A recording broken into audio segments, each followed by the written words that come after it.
오늘은 이 십계명 두 번째 계명 공부하겠습니다. 자기를 위하여 새긴 우상을 만들지 말라. 이 형상을 만들지 말라는 말씀은 우리 4장 공부할 때 자세히 공부했죠. 기억나십니까?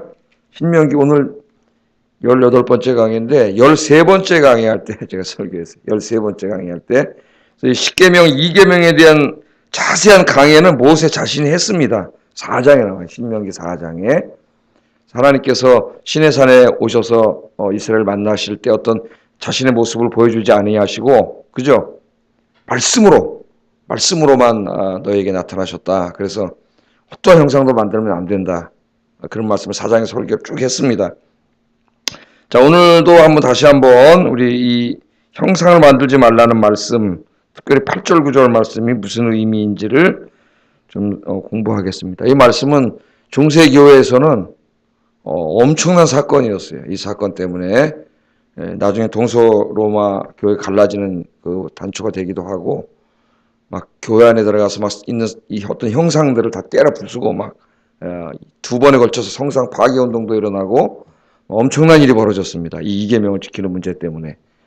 또 우리들도 자칫 잘못하면 하나님을 섬기면서 우상, 미신에 빠지기가 쉬워요. 그래서 이 말씀을 한번 다시 점검해 보는 게 중요한 것 같은데, 자, 오늘 8절에서 9절 상반절 말씀해 보면은 자기를 위하여 새긴 우상을 만들지 말고, 그리고 위로 하늘에 있는 것, 하늘에 있는 모든 것들이죠. 새든 뭐 날짐승을 다 합쳐가지고, 또 땅에 있는 모든 것, 동물들부터 시작해서 곤충이든지 뭐든지 하여튼 다, 그다음에 물 속에 있는 모든 것, 어패류, 뭐 물고기, 뭐 다 합치겠죠. 어떤 형상도 만들지 말라. 그리고 그것들에게 절하지 말며 그것들을 섬기지 말라. 하나님 이렇게 분명히 말씀했어요. 어제 우리 십계명 그저께 공부할 때 십계명은 뭐라 그랬어요? 정언명법이라 그랬죠. 정언명법. 정언명령. 정언명령은 뭐예요? 반드시 모든 사람이 반드시 지켜야 되는 계명이다. 그렇죠. 가언명령하고 달라요. 가언명령은 어떤 조건이 붙은 명령이라 그랬죠. 그래서 의사가 당신 건강하게 살고 싶으면, 선생님 건강하게 살고 싶으면 매일 아침 운동하세요. 그렇다면 그 명령은 명령인데 그거는 뭐예요? 가언 명령이에요. 조건이 붙어 있죠. 건강하게 살고 싶으면 운동하세요. 뭐 안 해도 그만입니다. 그런 건. 정언 명령은 반드시 해요. 조건이 없어요. 무조건 지켜야 되는 거예요. 진리는 어때요? 무조건 지켜야 되죠. 정언 명령이라 그래요. 십계명은 정언 명령인데, 그러므로 이 말씀을 어떻게 지켜야 될지를 우리가 잘 생각해 봐야 됩니다. 여기 보면 핵심 동사는 세 가지예요. 만들지 말고, 섬기지 말고, 절하지 말라. 그죠? 목적어가 두 개가 나와요. 하나는 우상이고, 하나는 형상이 나와요. 우상, 형상. 이렇게 두 개가 나옵니다. 자, 그런데 여기 우상과 형상은 서로 다른 게 아니고, 같은 거예요. 그러니까, 형태를 갖춘 어떤 형상을 가진 우상을 만들지 말라. 이렇게 번역하는 것이 좋을 것 같습니다. 그럼 하나죠, 하나. 어떤 형상을 갖춘 우상. 우상은 뭐예요? 고대인들이 어떤 형상을 하나 만들어 놓고 그것에 종교적인 의미를 부여하고 그것을 신으로 섬기는 그런 거죠. 그게 우상이에요. 그런 형상을 만들지 말라. 그렇게 할 수가 있겠어요. 그러니까 이 말씀을 다시 번역하면 자기를 위하여 어떤 형태를 갖춘 어떤 형상을 가진 우상을 만들지 말고 섬기지 말고 절하지 말라입니다. 절하지 말라. 정확하게 이 말씀은 정언 명령이기 때문에 십계명은 우리가 삶에서 지켜야 되는데, 자, 여기 보면은 어떤 형태를 갖춘 모든 형상을 만들지 말라. 이렇게 말씀을 했습니다. 이 중세교회에서 성상 숭배 문제로 교회가 시끄러웠는데, 특별히 이제 동로마, 서로마 이렇게 이제 있었는데, 이 동방교회들, 그리스에서 이쪽 예루살렘 쪽으로 있는 동쪽에 있는 교회들, 이 동방교회들은 거리상으로 예루살렘이 가깝죠. 로마 쪽에 있는 교회들보다, 서쪽에 있는 교회들보다. 예루살렘 왕래를 자주 했겠죠. 상인들도 왔다 갔다 하고 이제 하면서 예루살렘에 가보니까, 하여튼 이 동쪽에 아시아 쪽, 이쪽에 있는 사람들이 좀 미신적인 게 좀 있는 것 같아요. 예수님 형상도 만들고, 마리아 상도 만들고, 막 또 성인들, 열두 제자들 상도 만들고, 막 이런 것들이 있었던 것 같아요. 그러니까 그것들을 가지고 온 거죠. 가지고 이제 이렇게 돌아왔는데, 그리스, 이런 쪽으로 이렇게 가지고 터키 이런 쪽 돌아왔겠죠. 가지고 돌아왔는데 그것들을 그냥 하나의 예술품으로 그냥 이렇게 예? 뜨면 괜찮잖아요. 여기 이제 그 성상이라고 하는 것은 조각상만을 말하는 게 아니라 또 모자이크도 말하고 그림도 말합니다. 그림. 성인들을 그린 그림 이런 것들이에요. 이런 것들을 가지고 이제 돌아왔는데 이것들을 점점 더 그냥 신성화하기 시작했어요. 신성화하기 시작했고 또 자기들도 본 따서 만들기 시작했습니다. 조각하기 시작했고 그림을 그리고 모자이크를 만들고 자기들도 이렇게 만들기 시작했죠.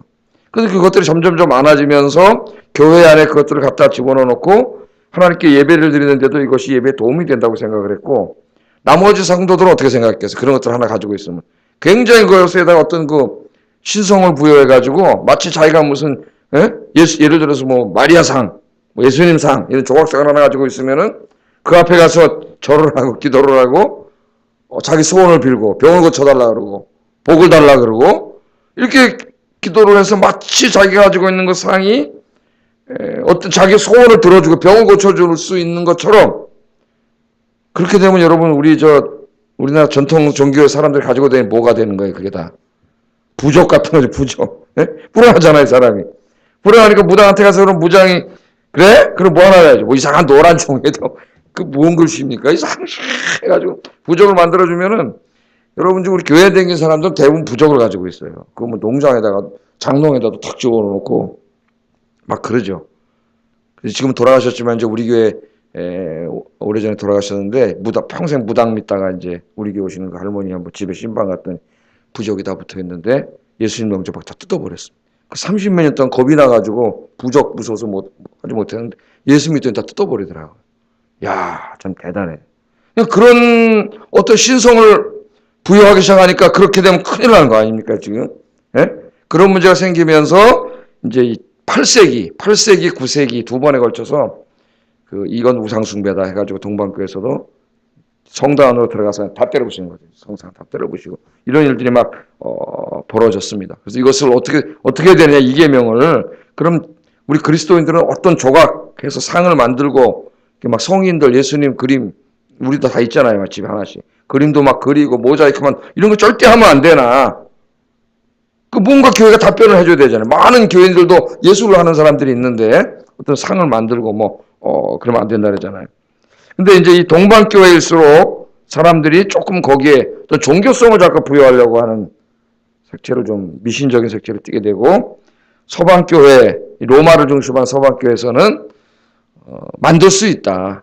근데 이 계명을 잘 보면은 아예 만들지 말라는 게 아니라 섬기고 절하지 말라는 데 강점이 있는 거니까 하나의 예술 작품으로 교육용으로는 만들 수 있다. 그러나 이 절하고 섬기고 이런 종교성을 부여하면 안 된다. 거기다. 그럼 우상이 된다. 그렇게 이제 결론을 내렸죠. 그래서 이제 그 서양의 성당들에 가면은 막 천장에 막 뭐가 있어요. 시스타나 천장에 시스타나 성당에는 미켈란젤로가 4년 이상 거꾸로 매달려갖고 천지창조, 막 그 그림을 그리고 그러지 않습니까? 거기 있는 하나님 그림이 하나님이 아니라 제우스래요, 제우스. 그걸 막 그리고 벽에다가는 막 예수님 성만찬 하는 그림도 그리고 이거 프레스코아라 그러죠. 성당 벽에다 막 그리고 이제 그런 걸 했죠. 근데 우리 이제 개신교는 어떻게 생각했을까요? 개신교. 스빙글이나 칼빈 같은 사람은 어떤 형상을 만들고 그림을 그리는 것 자체를 반대했어요. 자체를 반대. 그래서 개신교의 이게 미술이나 이런 쪽이 발전을 하지는 못한 이유가 되기도 해요. 가톨릭은 그렇게 많이 발전했는데 그런 것 자체를 반대했어요. 근데 이제 제2계명을 오늘 우리가 자세히 살펴보면은 하나님께서는 단순하게 만들지 말라고 하신 것은 아니고 그걸 만들어 놓고 절하고 섬기고 예배 드리는 것을 금한 것 같아요. 오늘 말씀에. 그래서 예술이나 교육용으로 조각을 하거나 조각을 해서 어떤 형상을 만들거나 그림을 그리는 것은 제2계명을 어긴 것은 아니라고 보여지는데 이상하게 사람들은 자꾸 그걸 만들어만 놓으면 어떻게 해요? 그게 뭔가 신성한 능력이 있는 것처럼 오죽 어리석으면 종이 쪽지 하나에다 막 이상한 글씨 하나 써준 걸 품에 안고 다니겠습니까, 인간이. 얼마나 불안하면은 이게 지켜줄 거라고 생각하고 무당한테 써가가지고, 그런데 더 막 마리아 상이 있고 그러면 거기 앞에서 마리아님 뭐 어쩌고 그러면서 이게 자꾸 미신화되는 경향이 있어요. 그런 게 있습니다. 그러나 그 예술 행위 자체가 우상숭배라고 보기는 어려운 것 같아요. 우리 교회도 이제 그런 게 많은데 우리 합동축교회는 오면 뭐가 없어요. 강단에. 다른 교단에 있는데 십자가가 없잖아요. 그 총회에서 총대들이 모여서 십자가 만들지 말자. 십자가를 만들어 놓으니까 사람들이 인격적인 하나님, 말씀하시는 하나님 만나려고 그러지 않고 자꾸 십자가, 그 십자가 걸려있는, 우린 여기 십자가 이렇게 조명으로 있는데, 예? 이 장로님 만들면서 그 만들어서 이거 하시는 분이 십자가가 있는데, 이걸 다니까 자꾸 거기 가서 그 십자가가 마치 교회 가서 기도할 때 뭔가 거기서 뭔가 확 능력이 나오는 것 같고, 가톨릭에 가면 어떤 사람 그 십자가 예수님 이렇게 동상까지 있잖아요. 매달려 있는 상까지. 예? 아주 막 고통 속에 예수님 막 이러고 있는 상까지. 거기서 뭐 피가 흘러대는 둥 가톨릭 뭐 이런, 신비한 얘기도 하고. 그러니까 아예 만들지 말자. 말씀하시는 하나님, 말씀하시는 하나님께만 집중하지. 잘못하면 이계명을 어기게 내려가지고 안 달기로 했어요. 좀 아쉽긴 아쉽죠? 그걸 잘 가르쳐가지고 그냥 달아놨으면은 십자가를 보면서, 거기에 계신 예수님 날 위해 고통당하시고 죽으신 저분이 바로 하나님이시라고 하는 것을 시청각적으로 더 잘 그렇게 할 수가 있는데, 이 우상으로 흐를 것을 걱정해가지고 안 달기로 해서 우리 교단은 안 달아요. 안 달아서 교단의 정책이기 때문에 나 자신은 달고 싶어요. 사실은 저쪽 한쪽 끝에. 그러나 교단의 정책이기 때문에 우리는 달지 않습니다. 그럼 가르치면 되는 거죠. 뭐 그걸 그렇지 않겠어요? 그래서 하여튼 여러분 어떤 분은 또 막 성경책 막 두통 걸려가지고 성경책을 비고 자면 또 골이 안 아프다. 아마 내가 볼 땐 플라시보 효과가 아닌가. 플라시보 효과 알죠? 아무 용도 없는데 자꾸 아프다 그러니까 의사가 이거 먹으면 낫다고 약을 줘주니까 그냥만 먹으면 진짜 안 아프다는 거예요. 나중에 알고 보니까 아무것도 아니야. 그냥 물이야. 물. 심리적인 거죠. 심리적인 거예요. 그게 실제로 있는 게 아니라 그런 거 플라시보 효과라 그래요. 자꾸 이렇게 심리적으로 병든 거죠. 영적으로 병들고. 그래서 성경책은 하나님의 말씀이니까 어떻게 해야 돼요? 읽고 묵상하고 이래야 되는데 이거 끼고 자 무서우면 또 막 이걸 끼고 자면 밤에 막 귀신이 오는데 이게 나를 지켜줄 것 같고 어떤 분은 막 십자가를 부적처럼 갖고 다니고 십자가 목걸이하고 막 십자가 갖고 다니면 십자가가 나를 막 지켜준다고 이렇게 되면은 그 십자가가 단순히 어떤 하나의 예술 작품이나 교육용이 아니라 뭐가 돼요? 그 사람에게 우상이 되는 거죠. 우상이 되는 거예요. 그 우상 그 미신이 되는 거예요. 그런 걸 우리가 굉장히 조심해야 된다. 조심해야 된다. 그래서 그렇게 되면 안 되고 우리는 항상 하나님은 우리를 만나실 때 말씀으로 만나시. 말씀으로. 제일 중요한 게 뭐예요? 말씀하시는 하나님. 그 말씀으로 우리를 만나주시는 인격적인 하나님. 인격적인 하나님. 그것이 우리에게는 중요합니다. 그래서 우리가 하나의 예술 작품으로 그런 작품 활동을 할 수는 있어요. 그러나 조심해야 됩니다. 그 자체가 또 그런 상을 하나 갖다 놓고 그걸 보면 괜히 마음이 편안해지고 지켜줄 것 같고 그럼 하나님은 사라지고 창조주 하나님, 인격적 하나님 사라지고 걔가 하나님이 돼요. 형상이. 그 우상 숭배가 되는 거예요. 미신이 되는 거예요. 여러분들 말씀하시는 하나님, 말씀 가운데 기도 가운데 살아계신 하나님, 인격적인 하나님, 말씀하시는 하나님을 만나시는 여러분 되기를 주의 이름으로 축복합니다.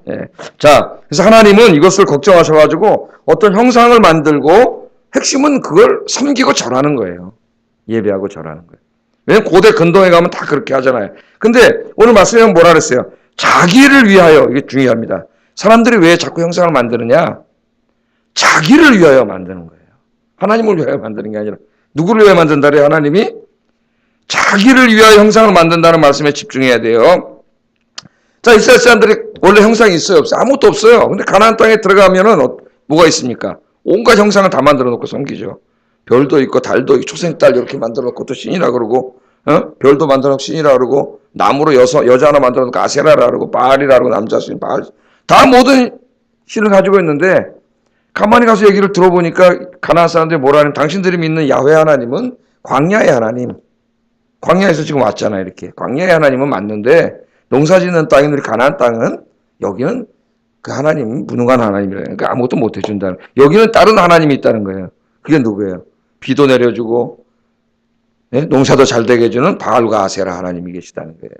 그 바알과 아세라를 여기 가서 믿어야 돼요. 그 농사의 신이라는 거예요. 농사의 신. 그러면서 보여주니까 야훼 하나님은 형상이 없는데 아무것도 모르잖아요. 저기. 흑암 가운데 불로 모습을 오셨지만은 구름과 흑암 가운데 말씀하셨잖아요. 4장에 보면 하나님의 영광의 모습은 감추는 거죠. 근데 얘네들은 보니까 감춘 게 아니라 신이 다 있어요. 상이 눈에 보여요. 우리 사람 눈으로 봐야 믿어요. 보여달라 그러잖아요. 얼마나 좋아요. 네, 형상이 있고 또 이 사람들은 단지 그 형상을 만든 게 돌덩어리, 금속덩어리, 나무덩어리라고 생각을 하지 않고 이 신이 실제로 존재한다고 가난한 사람들은 믿지 않습니까? 그 신이 이 형상을 매개로 해서 여기에 와서 임재해 있다고 그들은 믿는 거죠. 이게 진짜 신으로. 신이 보이는 거예요. 이게 농사의 신이에요. 여기 넘어간 거예요. 인간은 보이지 않으면 어때요? 보이지 않으면은 불안하죠. 불안해. 그래서 인간은 자꾸 뭘 만들어 놓아요. 눈에 보여야 돼요. 형상을 만드는 거예요. 그 형상을 만들어 놓고 하나님과 함께 섬겼는데 그 형상의 근저에는 뭐가 있는 거예요? 왜 만든 거예요? 자기를 위하여 만든 거예요. 왜? 거기 가서 농사 져가지고 이제는 만나가 안 내려오지 않습니까? 가나안 땅에 딱 들어가면서 첫 수확을 얻으니까 뭐가 끊어졌어요? 하나님 공짜로 하늘에서 주던 만나가 다 끊어졌어요. 이제 우리 자기가 먹고 살아야 돼요. 예? 자기가 먹고 살아요. 농사를 져야 되는데 농사하시는 바알과 아세라. 농사를 하시는 비도 와야 되고 팔레스틴은 늦은 비와 이른 비가 적당히 잘 오지 않은 농사가 안 됩니다. 애굽은 나일강이 범람해가지고 거기 비옥한 삼각주가 형성돼서 세계 최대 곡창지대가 이집트 아닙니까? 로마가 그래서 이집트를 점령해서 자기 식량을 다 가져갔는데 가나안 땅도 기름진 땅인 건 맞는데 차이가 있어요. 하늘에서 비가 와야 돼. 비가 안 오면 안 돼요. 거기는. 이집트는 가만히 있어도 되는데 여긴 비가 와야 돼. 그 비를 와야 돼. 비가 누가 비를 주느냐? 그래서 선지자들이 끊임없이 얘기하는 거예요. 비를 주시는 이른 비와 늦은 비를 주시는 분은 하나님이다. 가나안 사람 no. 바알이야 바알. 바알과 아세랴. 그러니까 이스라엘 사람 듣고 있다가 하나님 보이지도 않고 말씀하시는 하나님. 근데 얘네들은 보이잖아요. 그거를 하나님으로 섬기는데 종교 혼합주의가 생긴 거죠. 야훼도 섬기고 바알도 섬기는데 그 근저에는 바로 농사가 잘 돼서 그의 식량이 많아지고 돈을 많이 벌고 부자가 되고자 하는 그 이기적인 욕망, 탐욕이 그 근저에 있는 거예요. 모든 우상숭배 근저에는 인간의 물질에 대한 탐욕이 있습니다. 탐욕. 그래서 예수님께서 말씀하신 거라 그랬죠. 하나님과 물질은 겸하여 섬길 수 없다. 맘모니즘. 우상숭배 이 형상 저 형상 이런 걸 섬기지 말라 구약처럼 했으면 그렇게 말하지 않고 핵심을 딱 말했죠. 하나님과 돈은 겸하여 섬길 수 없어. 모든 로마 종교 다 이런 종교의 그 신이 뭘 주는 거예요? 돈 주고 평화를 주고 건강을 주고 안녕을 주고 꼭 믿는 거 아닙니까? 형상을 만들어 놓고 그리스 로마의 모든 신들도 로마의 만신전에 가면 수만 개의 신이 있는데 그거 믿는 거 아니에요? 그 근저에 딱 보니까 우리 예수님 보니까 바로 돈에 대한 욕심, 이기적인 욕심에 탐욕과 욕심이 있어요. 그게 바로 우상이에요. 그래서 성경은 딱 핵심을 예수님 하나님 말씀하시는데 탐심이 우상숭배다. 이걸 잊으면 안 됩니다. 탐욕. 이 마음속에 있는 탐욕이 우상숭배. 그래서 사람들은요. 돈을 탐하는 사람은 돈이 하나님이 됩니다. 돈이 하나님. 권력을 탐하는 사람은 권력이 하나님이 돼요. 하나님이 오고 없어요. 인기나 명예나 인정받고 싶은 것을 탐하는 사람에게는 그게 하나님이 됩니다. 하나님보다 높아져요. 세상적인 즐거움과 쾌락을 탐하는 사람에게는 그것이 하나님이 돼요. 그래서 사람들은 자기가 탐하는 것을 사랑하고 어떻게 하려고 해요? 소유하려고 하죠. 소유욕이 생기죠. 그래서 그것들을 하나님처럼 섬기고 찬양을 합니다. 돈을요, 여러분 예배드려요. 돈을 예배하고 섬기고 찬양을 해요. 사람들이. 하나님은 나의 탐심을 채워주는 수단이 되고 돈과 권력과 인기와 쾌락 같은 것이 목적이 되는 우상숭배가 벌어져요. 하나님이 목적이 돼야 되는데 하나님이 수단으로 전락하는 거죠. 하나님 그것들을 줘야 돼. 안 주면 어떻게 해요? 원망하고 욕하고 하나님이 어리냐 그러고 이제 교회도 안 나오고 기도도 안 해요. 왜? 하나님 나에게 그걸 주는 수단인데 안 줘? 나를 어렵게 해? 그따 하나님 안 믿어. 이렇게 되는 거예요. 하나님이 창조주 하나님이고 구원의 하나님이기 때문에 진리이기 때문에 내가 믿는 게 아니고 그럼 우상이잖아요. 미신이죠? 그게 기복신앙이에요. 기복신앙의 근저에는 그 돈에 대한 욕심이 있는 거예요. 돈에 대한 욕심. 어리석은 인간들이 이 모든 것을 얻으려고 좀 더 많이 얻으려고 우리의 모든 시간과 재능과 건강을 다 거기다 헌신합니다. 하나님께 헌신하는 게 아니라. 그래서 신학자 랭던 길키는 그의 저서인 산둥수용소에서 이렇게 말합니다. 우리의 헌신이 하나님이 아닌 다른 어떤 대상에게 부어지면 불의의 이기심의 뿌리가 되어 폭력과 잔인함으로 나타난다. 얼마나 통찰력 있는 이야기입니다. 그 산둥 수용소라는 책을 제가 지금 읽고 있는데 이 더위 속에서 시간이 너무 많아서 제가 이제 한번 주일 설교 때 한번 또 자세히 말씀드리고 나머지 요번 나오는 신문 컬럼에도 좀 제가 거기 썼어요. 그 수용소에 한 2,000명 정도가 수용대에 있는데 유럽에 있는 그 2차 대전 때 중국에 있는 각국의 뭐 영국, 미국, 뭐 벨기에, 덴마크 이런 다양한 사람들이 또 다양한 직업군을 가진 대학 교수, 의사, 간호사, 수녀, 선교사, 뭐 기능공, 뭐 술집에서 노래 부르던 사람 다 해가지고 하여튼 온갖 군대 같은 진짜 군대 가면 다 있지 않습니까? 그런 사람들이 모여서 거기 있는데 거기에서 이제 그 사람들이 그 인간이라는 게 무엇인가를 연구한 책이에요. 인간이 누군가. 인간론에 관한 책이더라고요. 정말 통찰력이 대단히 뛰어납니다. 여러분, 그 얼마나 이게 통찰력 있는 말이에요. 여러분, 돈에 헌신하는 사람을 보셨어요? 그 사람은 돈을 더 얻으려고 온갖 불의와 거짓과 폭력을 행사합니다. 이런 걸 감옥 안에서 다 본 거예요. 인기와 인정에 헌신하는 사람들을 봤습니까? 교회에서? 다른 사람들에게 인기 올라가고 인정받고 싶은 건 자기가. 인정. 그런 사람들은 어때요? 거기 헌신을 해요. 교회 안에서 하나님이 아닌 인기와 인정에 헌신하면 온갖 시기와 질투에 빠지게 되고 결국 온갖 악을 행하게 됩니다. 교회 안에 시기 질투가 나타나요. 왜? 내가 다 인정받고 내가 다 나만 올라가야 되니까 어떻게 되겠어요? 다른 그 사람이 인정받으면 시기 질투가 생기게 되는 그게 우상이에요. 교회로 나와서 섬기는데 하나님에게 헌신하는 게 아니라 그것에게 헌신하는 거예요. 결국 자기에게 헌신하는 거죠. 자기가 높아지려고 헌신하는 거예요.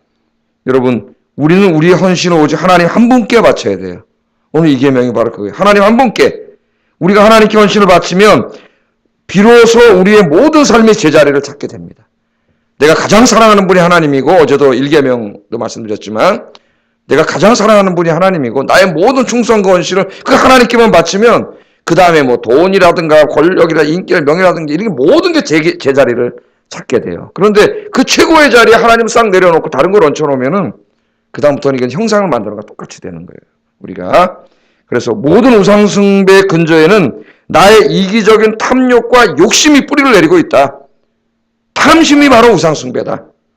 이기적인 마음, 이기적인 탐욕과 탐심, 나밖에 모르는 내가 돈 다 벌어야 되고 내가 인기도 얻어야 되고 내가 인정도 다 받아야 되고 내 뜻만 다 우리 교회에서 내 뜻이 다 이루어져야 되고 내 생각대로 돼야 되고 이거죠. 그래서 21세기 최고의 우상은 바로 자신이라 그랬어요.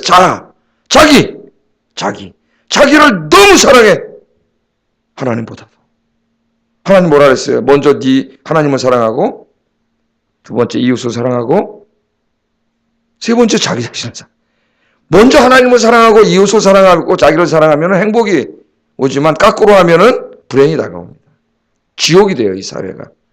싸우고 서로 자기가 다 가져가야 되기 때문에 그래서 성경에서 제일 무섭게 다룬 죄 중에 하나가 시기질투 교만이에요. 시기질투 교만. 이게 교회를 다 깨뜨리고 모든 걸 다 망가뜨려요. 다 망가뜨려요. 이런 내 안에 오직 나밖에 모르는 그 이기적인 탐욕 때문에 형상도 만들고 다 만드는 거예요. 우상 만들고.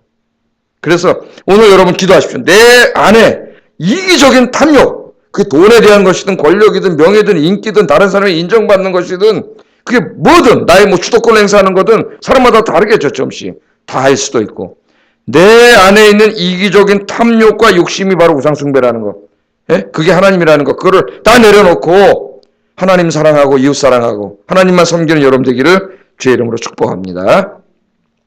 굉장히 중요한 거예요, 여러분. 우리 마음속에. 자, 그래서 하나님은 이 제2계명을 말씀하시면서 하나님이 뭐라 하냐면 나는 내 하나님 여호와는 질투하는 하나님이다. 질투. 여러분, 질투가 우리 인간에게 있는 이 감정 중에서 질투가 제일 무서운 힘입니다. 시기 질투. 시기 질투는 같은 말로도 쓰일 수가 있고 좀 다른 의미가 될 수가 있어요. 시기는 그냥 두 사람 사이에서 벌어지는 일이죠. 엄격히 구분하면. 저 사람 돈을 많이 갖고 있으면 내 마음속에 배가 아프잖아요. 시기하는 마음이 생겨서. 질투는 세 사람 사이에 벌어지는 거죠. 내가 이 사람을 사랑하는데 또 라이벌 다른 사람이 있어요. 근데 내가 사랑하는 이 사람이 자꾸 눈이 절로 가는 것 같아. 그럼 뭐가 생겨요? 내 마음속에. 질투가 생기죠. 질투. 질투는 죽입니다. 살인을 해요. 죽이게 돼. 무서운 거예요. 그래서 총신대 김지찬 교수가 쓴 그 책에 보면 그런 내용이 나오는데, 한 철학자가 쓴 글을 인용한 내용이 나오는데, 어떤 대학 교수들이 부부 동반으로 이렇게 모여서 하나의 자기들끼리 친목단체를 만들었대요.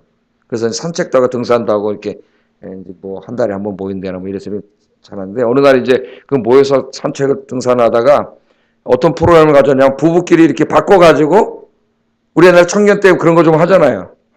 뭐 30분씩 바꿔서 계속 이렇게 교제하려고. 그래서 교제하려고 부부끼리를 바꿔가지고 파트너를 바꿔가지고 이제 산책을 하면서 서로 이야기하는 프로그램을 가졌다는 거예요. 그 프로그램은 실제 이야기입니다. 그 프로그램을 가졌는데 그 프로그램을 가진 이후에 그 조직의 균열과 와해가 생기기 시작하고 드디어는 그 조직이 해체됐다는 거예요. 그러면서 그 철학자가 하는 말이 이 사람들은 질투가 가지고 있는 엄청난 파괴적인 힘에 대해서 너무 무지했다는 거예요. 네? 왜 그럴까요? 내 아내인데 파트너 바꿨어요. 그래서 나도 이제 재밌게 얘기해. 이번하고 이제 다른 교수님 부인하고 재밌게 얘기해. 근데 내 아내를 가다 보니까 저쪽 다 내 친구 교수님하고 너무 다정하게 웃으면서 얘기하면 어떻게 되겠어요, 내가? 예, 그 질투심이 생긴다는 걸 생각 안 한 거예요. 거꾸로도 마찬가지, 아내도. 예? 질투는 무서운 거. 그걸 얕잡아 보지 마세요. 거기 엄청난 마귀가 역사하고 이게 심해지면은 질투, 과대망상, 의처증, 의부증 생기 다 파괴됩니다. 그런데 여기 우리 하나님이 우리를 질투하는 하나님이라 그랬는데 이거는 그런 파괴적인 질투를 하나님이 할까요? 그런 말씀을 하는 게 아니에요. 질투는 누구에게 사랑하는 사람에게 질투하는 거지 사랑하지 않으면 질투하지 않아요. 그래서 다른 사람도 저 사람도 좋아하는구나 그러지 내가 질투하지 않아요. 네? 사랑의 강도가 강할수록 질투심이 더 엄청나게 무서운 거예요. 네? 오델로 이런 여러분 그 작품을 보면 소설을 보면 나오지 않습니까? 나중에 자기 아내를 죽이잖아요. 거짓말인데 네 아내가 딴 사람 좋아해 죽여버립니다. 둘 다 죽여요. 이 엄청난 무서운 거예요. 이런 게 말한 게 아니에요. 이 여기서 나는 질투한 하나님이라는 것은 하나님 우리를 얼마나 사랑하시는가를 표현을 우리가 이해할 수 있도록 표현을 해야 되는데 우리가 가장 잘 이해할 수 있는 언어로 표현한 것뿐이에요. 그만큼 하나님 우리를 어떻게 하신다는 거예요? 사랑하신다는 거예요. 근데 우상숭배는 성경에서 뭐라 그랬어요? 이게 창기에게 찾아가는 것이라 음란죄라 간음하는 거라 그랬잖아요. 이 하나님 우리를 너무나 사랑하시기 때문에 그렇게 해서 파멸의 길로 가는 걸 하나님 원치 않으신다는 걸 우리에게 보여주는 거예요. 나는 질투하는 하나님이다. 그 말은 내가 너희를 너무나 사랑하는 하나님이라는 거예요. 어느 정도로 사랑하세요? 외아들을 주시기까지. 외아들을 주시기까지 하나님이 사랑하세요. 그래서 하나님 우상숭배는 멸망의 길로 가는 것이기 때문에 결국은 사탄을 섬기는 거죠. 하나님이 그렇게 하지 않도록 그 강렬한 사랑을 절대 그렇게 하지 않. 나는 질투하는 하나님이다. 늘 사랑하는 하나님이다. 그러면서 9절 하반절에 나를 미워하는 자의 죄를 갚되 아버지로부터 아들에게 4대까지 잘못 이해하면은 아니 무슨 하나님이 이게 무슨 연좌제 하시나? 아야 4대 할아버지 증조할아버지가 죄 졌는데 4대 손까지 벌을 받는다 이렇게 들려요 이게. 그죠? 그런 말씀이 아니고 이 당시에는 4대가 함께 살았어요 집에서. 우리도 옛날에 요새는 핵가족이지 옛날에 어떻게 했어요? 4대가 함께 살았죠. 지금 문집사님 권사님 3대가 함께 사는데 부모님 모시고 하성이가 빨리 장가가서 애기 하나 싸면은 4대가 되죠. 4대가 사는 집도 있어요 지금도. 근데 옛날에는 우리나라도 다 어땠어요? 농촌에 가면은 다 4대 어떻든 고조할머니까지. 예? 고조할머니는 좀 힘들겠지만은 4대가 살았어요. 그러니까 4대가 한 울타리 안에 사는 가족을 말하는 거예요. 그러니까 그 집의 가장이 우상을 숭배하고 하나님 앞에 잘못해서 하나님 앞에 심판을 받으면 그걸로 인해서 그 4대 한 가정이 다 어떻게 되는 거예요? 다 불행해지고 힘들어지는 거죠. 그걸 말하는 겁니다. 하나님 연좌제를 말하는 게 아니고 하나님 그런 하나님이 아니죠. 그렇게 말하지만 그러나 하나님께서 그 다음을 보세요. 나를 사랑하고 내 계명을 지키는 자에게는 1000대까지 은혜를 베푸느니라. 아멘. 그러니까 여기는 뭐가 나타나는 거예요? 하나님은 우리에게 은혜를 베푸시기 원하세요. 정말 하지 말아야 될 거, 우상 숭배하지 말아야 될 거, 그것만 안 하면, 하나님 잘 섬기면 내가 네 1000대까지 복을 줄게. 그러니까 이것은 여러분 자식들에게 그러잖아요. 야, 너 공부 열심히 하고 이렇게 하면은 엄마 아빠가 다 해줄게 사다 내는 거 있지 않습니까? 그 나쁜 일 하면 혼나. 그러나 너 잘만 하면 이게 다 해줄게. 그 마음이죠, 하나님이 그 마음. 하나님이 우리에게 복 주시길 원하세요. 그래서 여러분 우상숭배, 하나님보다 높아진 거 사랑하는 거 다 버려야 됩니다, 진짜로. 그것이 간단한 죄가 아니에요. 엄청난 죄예요. 내 마음속에 하나님보다 높아진 거 다 버리고 여러분 하나님을 잘 여러분 섬겨서 여러분 자손 대대로 1000대 만대 영육간에 복을 받는 여러분 되기를 주의 이름으로 축복합니다. 기도하겠습니다. 자, 이 시간에 한번 생각해 보겠습니다. 내 마음속에 이기적인 탐욕과 탐심, 그게 무엇이든지 돈이든지 권력, 명예, 인기, 인정받음 등등 무엇이든지 내 마음속에는 이기적인 탐심이 곧 우상숭배 근원이라 그랬어요. 우리 예수님이. 이 하나님보다 높아진 것, 하나님보다 더 사랑하는 것, 하나님보다 내 삶에 더 중심이 되는 것, 다 우상입니다. 이 시간에 어제와 같이 다시 기도하세요. 다 그게 뭐든지 내려놓기가 쉽지 않아요, 여러분. 다 내려놓게 하시고 나와 내 가정이 자자손손 하나님을 경외하고 예배하는 가정이 되게 해달라고, 그래서 복받는 가정 되게 해달라고 기도하겠습니다. 사랑하신 아버지 하나님,